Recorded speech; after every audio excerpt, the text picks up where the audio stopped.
even money that you didn't earn. So your employee can contribute, your dad can contribute, your brother, your buddy, all of them can contribute to your HSA, and the money that goes into the HSA is tax-free to you. You don't pay tax on it. But today we're going to talk about something I knew nothing about. I thought HSAs were only if I was an employee somewhere. I thought it was some sort of group benefit thing. And I had no idea until Mark was telling me that HSAs are, you don't necessarily have to be a W-2 employee to use an HSA. No. In fact, what you're referring to is called an FSA, and that's for employers and groups and things like that. FSA is a health kind of plan where your employer can put money in and it helps pay for certain things in your medical expenses, and it can be tax-free, but it stays with your employer, which ain't cool if you have to leave your gig. And then you're like, well, what happened to my FSA? Oh, well, they got it. But an HSA, health savings account, pretty simple. I'm not a fan of the IRS programs. I don't really care what they are. I guess the ROBS program, where you can take your 401k and, turn it into a small business and use every penny of it, even before you're 59 and a half, and go to business. And I mean, that's pretty cool. But the 401k itself, IRA, no. And so many other things. It's like, this is clearly set up to hurt people, to keep them encased in the system that we have. And that is so not my thing. But the HSA is a winner. It does it. So what does it do? It fundamentally allows you to take money that you earn and even money that you didn't earn. So your employee can contribute, your dad can contribute, your brother, your buddy, all of them can contribute to your HSA, and the money that goes into the HSA is tax-free to you. You don't pay tax on it. So whether you pay the tax or someone else puts the money in, it's tax-free to you up to a certain amount. Last year it was $4,150 per person. Pretty dope. Then once in this account, you can put it into kind of whatever you want. You can obviously put it into a savings account and just let it do its thing, but you can also put it into like a stock brokerage. And in a stock brokerage, it can grow and create massive capital gains. Like this year, I invested in crypto stocks. I'm up 200% on my HSA this year since I started investing in it early in 2024, this particular one. And so I'm like, hey, this is pretty good. Now, most of the time, you got to pay your capital gains. And I was selling and buying and doing things. And so you have to pay capital gains tax on most of those things, but not in an HSA. Think about that. Yeah. So it's like the best of both worlds. It's like an IRA traditional with an IRA Roth kind of put in. And you're like, well, what's the catch? Well, it's sort of a catch. It is, after all, a health savings account. It's not a get-rich savings account. That'd be cool. I'd like the GRSA, please. Where do I sign up for that? Where's that in the internal revenue? The GRSA sounds really, really good to me. Let's see. Johnny Man says, "Does this work for private citizens, those that have a social security numbers? You got to have a social security, I'm afraid. Yeah, if you're private citizen, that does not work for you. Neither does any kind of other public system. In fact, you probably should not be in the public at all if you're a true private citizen. More on that in some other episode. So HSA means you got to use it for medical expenses. So anytime you pull money out of your HSA to use it for going to the doctor or paying for drugs or whatever, that keeps it not having to be paid tax on. So if you if you have a surgery and your deductible from your insurance is, $5,000 and you use your HSA to do it, that $5,000 that you pull out of your HSA stays tax-free. You don't have to pay tax on it. You have some pain meds or some antibiotics, all of that tax-free. As long as it's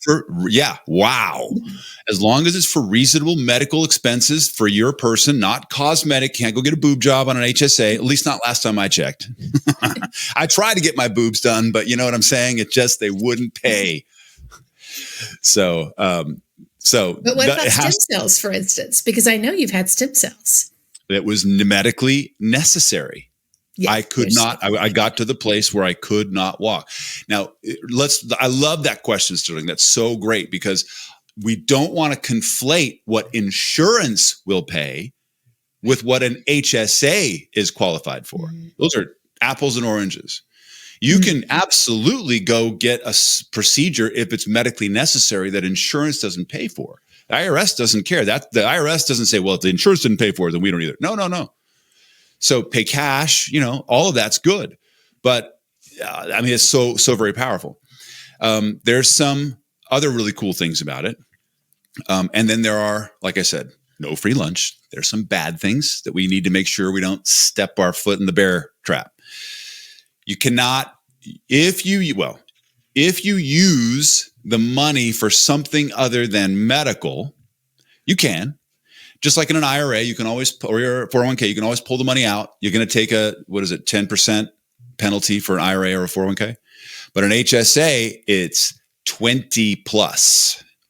Because not only are you going to pay the fine for pulling the money out, you're also going to pay the tax on it as well. So we really don't, unless it's a real emergency and you got real money in there and you got to, we got to pay for this. And I mean an emergency that's not medical, something where you're like, shoot, we're going to lose the house. Okay, well, maybe that's worth it then. But we really want to keep the HSAs specifically for medical, and you're gonna find out why in a minute. No, you cannot. To my knowledge, so far, great question, Herb Bunator 17. Can you borrow against it? No, you cannot. Like you can with a 401k. 401ks are really unique in that way, and I love that part of 401ks. But the HSA, I don't know that actually, but I don't think so based on how they're set up. Still, you're making profits, you're adding money, all of it's tax-free, and you're like, this is great.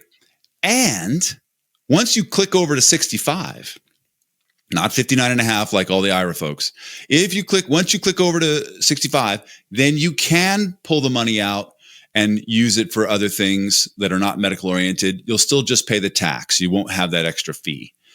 So in a sense, once you click 65, it sort of becomes like an IRA in that way, which is like a traditional IRA, which is amazing. But there's no requirement and required distributions. You can just leave it in there and keep building and building and building. Now, what are the requirements?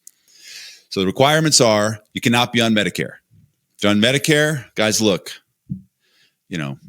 Medicare, that is not a free lunch. Right, Sterling? No, certainly not. So, yeah, Medicare we're grateful for it. I have a friend in fact, we both have a friend who has a great deal of heart issues. And he's had, I don't know, maybe a dozen heart surgeries. He's still kicking. He's still in good spirits. And there's no way he could have paid for these surgeries with the insurance that he had without Medicare. So we're grateful for it, but understand they're going to come take your stuff after you die. There's a 5-year look back period. So anything that you got around for the last 5 years, it kind of doesn't matter what you did with it. Did you put it in an LLC? Did you put it in a C Corp? Put it in a trust? Don't matter. They're going to come liquidate it because they got to get their pound of flesh, which is why this program is not available for folks who use Medicare. Also, you have to have a very specific kind of health insurance. And that health insurance is called a high deductible plan and high deductible health plan, HDHP, all these fun little acronyms like the military. High deductible health plan. That means that your deductible has to be higher than roughly $3,000 and a specific kind of plan that is really just for catastrophes. Why? Well, I'm not your financial advisor, but consider this. When we get insurance for a car, do we get insurance so that we get our oil changes paid for and our tires paid for and, the mats replaced? Not really, no. It's usually for catastrophes. Otherwise, it'd be really, really, really expensive. So expensive, it really wouldn't matter. So we have catastrophe insurance for cars. And for us, a lot of people are like, well, I don't want to have money sitting in a savings account. That's bad news. So I would rather have a much better health plan that pays for my checkups and pays for my dental and pays for all these things. Okay, that's fine. But you're going to pay a premium like an HMO or whatever these things. But the purpose of a health savings account is to amass tax-free, pre-tax money and invest it so that it grows massively. I mean, obviously you know how to grow. So we don't need to worry about high deductibles because the high deductible is going to be handled from the HSA. So we can have a high deductible health plan that's very affordable to pay for the premiums. And then if there is a catastrophe, then you got the HSA to pay the deductible, and now you're off to the races.